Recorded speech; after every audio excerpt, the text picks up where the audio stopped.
Special program संविधान और Bharat sponsored by J Singh Competition Academy, Amha House, Civil Lines, Bodabag Road, Rewa.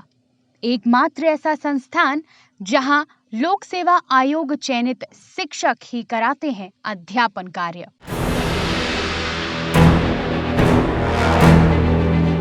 नमस्कार, Vindhya times में आपका स्वागत है। संविधान और भारत के एक नए भाग को लेकर आज एक बार फिर हाजिर हुए हैं। अब हम बात करेंगे स्वतंत्रता के अधिकार की।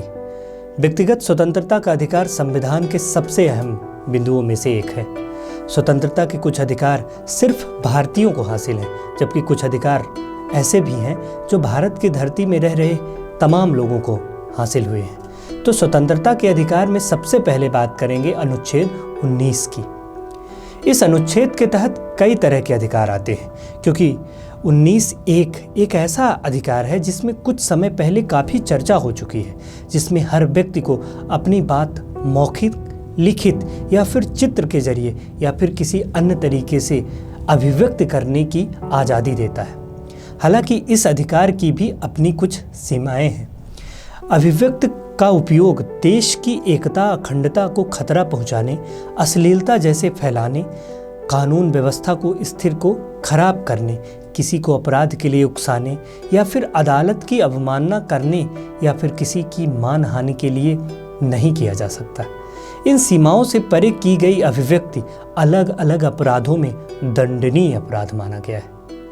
आपको बता दें कि 19(1) बी से लेकर जी तक 5 अहम अधिकार हमें मिले हुए हैं, और वो अधिकार हैं जैसे कि शांतिपूर्वक बिना हथियार के इकट्ठा होने की आज़ादी, संगठन बनाने की आज़ादी, भारत में कहीं भी आने या जाने की आज़ादी, भारत के किसी भी राज्य, शहर में बसने की आज़ादी, रोजगार या व्यवसाय चुनने की आज़ादी। आपको बता दें कि इन सभी अधिकारों की भी अपनी कुछ सीमाएं हैं, जिससे कि अगर कानून व्यवस्था की स्थिति बिगड़ने का अंदेशा हो तो शांतिपूर्वक जमा होने के आदेश को प्रशासन अंकुश लगा सकता है।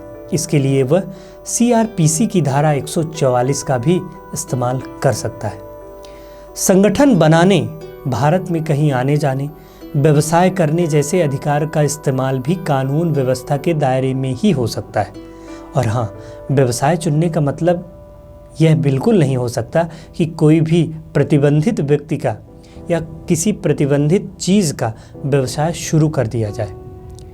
कहीं आने जाने का मतलब ऐसा बिल्कुल नहीं हो सकता कि वहाँ आना जाना जहाँ आने जाने की बिल्कुल अनुमति ना हो।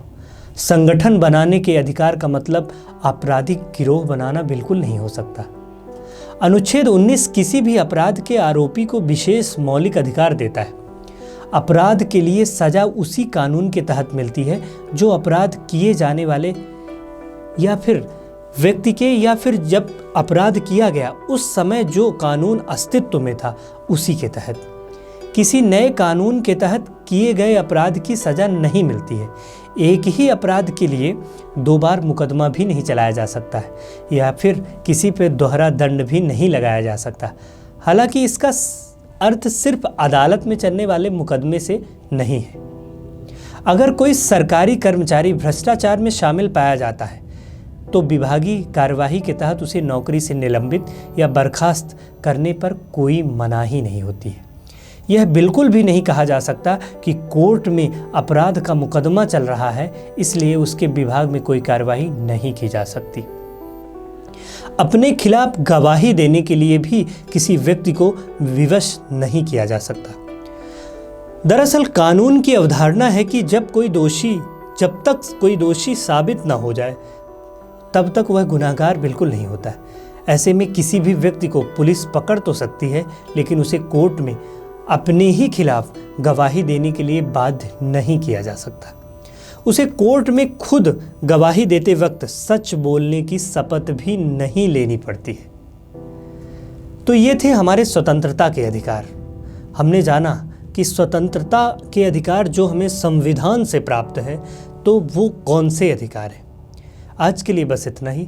मिलते हैं अगले एपिसोड में एक नए भाग के साथ। तब तक के लिए नमस्कार। स्पेशल प्रोग्राम संविधान और Bharat sponsored by Jai Singh Competition Academy, Amha House, Civil Lines, Bodabag Road, Rewa. एकमात्र ऐसा संस्थान जहां लोक सेवा आयोग चयनित शिक्षक ही कराते हैं अध्यापन कार्य।